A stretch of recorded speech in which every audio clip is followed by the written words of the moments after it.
लुण कहीं लुण ना बापा पाखे आणबुझ बापा पाखे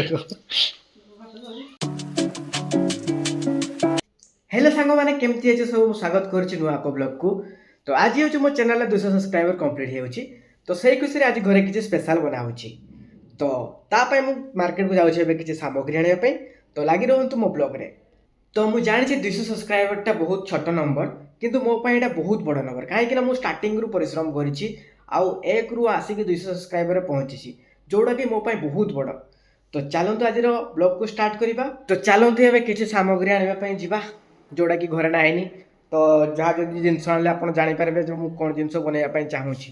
तो चलतु जा आउ थे टे देखी दिंतु कहीं बस पूरा एकदम आम कार उपर बसी आठी बसिक से देखुए बसिक रोषे घर कि हो कि ना।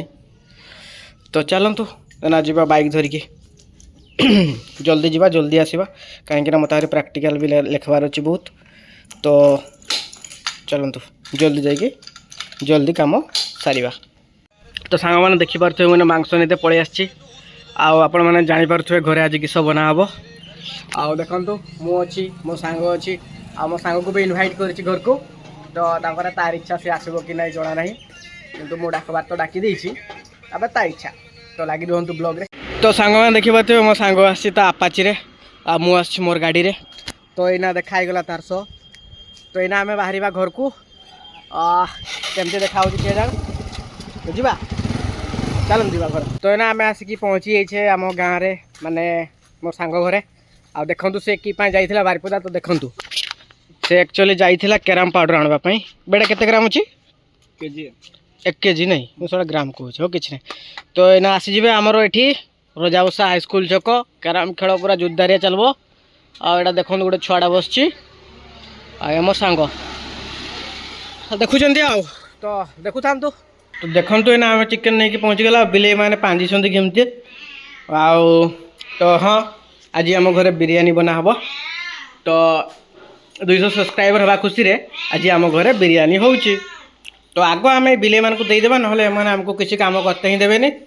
तो चलतु आग एम आम देदेबा। तो चलतु ना बिले मान को देदेबा ना से शांति काम करते ही देवे।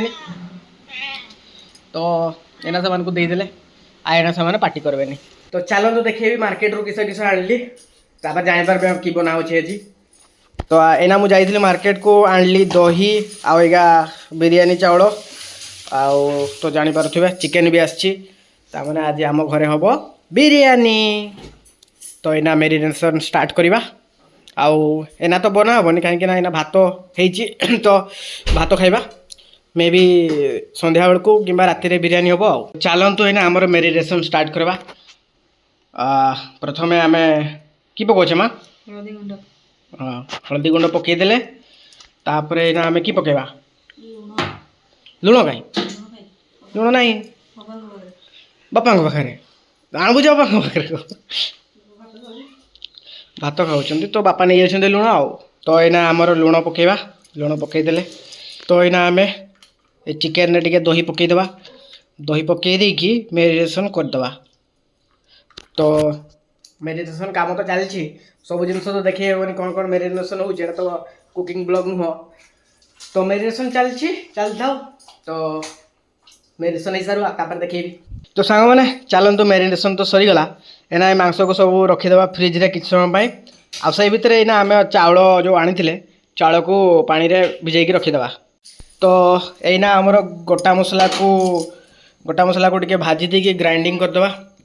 तो एना भाजा चलती तो सब जिनस को भाजी देकी ग्राइंडिंग करके मसला बनईदे बिरयानी मसला आउ। सांग मैंने चलतु आप गोटे जिनस देखा आज आम घर गोटे तरकारी जोटा कि छतु तरकारी जोटा कि केवल आमर एमती पड़िया जगह फाँका पड़िया जगह ही मिले मार्केट रे छतुका मिले। तो देखु एटा हूँ से तरकारीटा आउ तरकारीटा देखो पूरा एकदम चिकेन कषा टाइप लगुच। तो खाइते भी बहुत टेस्टी लगुच। मु भाभी कौन छतु मुझे फास्ट टाइम खाऊँ। तो देखु ये छतुटा। तो देखो यहाँ आमर बिरयानी मसला पूरा रेडी ग्राइंडिंग पूरा हो मसला को देख के देखा पूरा ग्राइंडिंग हो गला। तो सांग मैंने आम चाउल बतरवा देदेबा। तो यहाँ चाउल बतरवा देदेले पूरा 500 ग्राम चाउल। तो एना चाउल का बतुर थाउ से भितर आमर बाकी काम करदेवा जमती कि खाଇବା पीवा काम सारीदेवा। तो एना आमर सब काम खियापिया सब काम सरीगला। तो मुझे आसी बाड़ी को पुदीना पत्र नापी। तो चलतु पुदीना पत्र नवा आमर बिरयानी चाउल बसैबा। तो देखु आमर केते सब पुदीना पत्र होती पूरा बहुत सारा पुदीना पत्र ये। तो एना पुदीना पत्र नहीं जावा।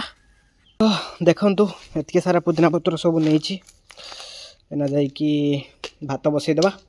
तो चलतु अभी आमर पानी गरम चलती पानी गरम है बिरयानी चाउल पुदीना पत्र सब जी मसला गोटा मसला देदेवा और भात रेडी करदेवा। तो एना आमर सब दिगला पानी गरम हो गला जी सब पुदीना पत्र गोटा मसला सब देदेले एना चाउल जो बतरा हो रखाई से सब देदेवा। एना आमर पूरा पानी फुटीगला आना आम चाउल सब अच्छे जो देदेवा। तो चलतु चाउल सब पकईदेवा। तो सांग मैंने एना मु प्याज काटवाई लगी प्याज काट सारे आपको देखा। तो देखो सांग मैंने एतकी सब प्याज एना काटाई पाखापाखि 250 पाखापाखि प्याज होना प्याज को सब तेल पकईदेवा। जहाँ जी मैरिनेशन प्याज दरकार से बाहर करदेवा। तो एना प्याज भाजा चलती आ विश्वास करें एत सब प्याज काटी सारिकी मैंने मोर आखिर खाली पानी बाहर आखि एत जो जलुची जे मैंने ठंडा हो टाइप लगुच मत। तो बिरयानी खाइबा माने टिके तो कष्ट करते पड़ो। तो चलतु तो प्याज हो गलानी आउ मैरिनेशन प्याज किसी काढ़ीदे आगे टिके अल्प अल्प फ्राए हो रखाई कहीं तेलटा जो गरम अच्छी से भितर ही एटा सब फ्राए हो। तो चलतु लगी रुहतु ब्लॉग रे पूरा बिरयानी प्रोसेस देखा आउ बिरयानी खिया हम। प्याज भजा सरला आम चिकेन को सही पकईदेवा मैरिनेशन होता चिकेन को तापर से भितर ही आम भावी कि यही भितर ही आम बिरयानी चाउल देकी दम देदेवा। तो ये चिकेन कषा चलती तो कषाओ तापर मुझे देखा। तो यहाँ आमर चिकेन पूरा रेडी आउ एमती चिकेन थी आम चाउल का देदेवा आमर गोटे लेयर हम कहीं आम बड़ जगार करे। तो गोटे लेयर ही हम एपटे कलर भी रेडी आपको सजेस्ट करी कलर दिंतु बट टिके खाली हल्का रेड हाँपाई कलर देती आ प्याज भी साइड रेडी। तो ये आम लेयरिंग करवा। तो यहाँ आमर लेयरिंग चलती चिकेन उपरे सब भात का अल्प अल्प करके पकईदेवा। तो एपटे आमर पका चलती तो पका चालू पकई सारापर जिते आमर ढांकुणी मरा हम से मुझे देखी आ ना जिते चिकेन आमर बिरयानी रेडी हो से आपको देखी। तो यहाँ आमर सबकि डेकोरेशन काम सरीगला आम ढांकुणी लगेदेवा। चलतु एना बिरयानी देखा बहुत समय हो गला गैस रे बसईकी आना आम गैस को बंद करदे एटा कि समय एमती रखीदेवा से तार जो गरम रे से कि समय ना माने सीझब तापर ढांकुणी खोलिकी बिरयानी को देखेबी। चलतु एना ढांकुणी को खोलिबा। तो तापर देखा केमती है। तो देखु केमती देखा पूरा स्मेलटा तो पूरा बहुत बढ़िया बासना हो चाउल भी पूरा बढ़िया से हो देखु पूरा केम देखा पूरा तरकारी तले अच्छी आ पूरा खिला खिला है चाउल पूरा बढ़िया लगे। तो खाइला बेले मुझे देखा। तो एना देखु एना मोर बिरयानी बढ़ा चलती। तो मु आगे खाईदिए कहीं मत ब्लॉग एडिट करते हम तापर मोर सांग जो आसो सह खाइबे आउ थे आउ। तो यहाँ मु आगे बिरयानी टेस्ट कर दिए। तो आप देखिए तो केम देखा चाउल का सब केमती आ चिकेन पीस भी पूरा भलसे सीझी। तो यहाँ मु टेस्ट करी कहूँ केमती लगुच। चलतु एना बिरयानी राइस का खाइबा।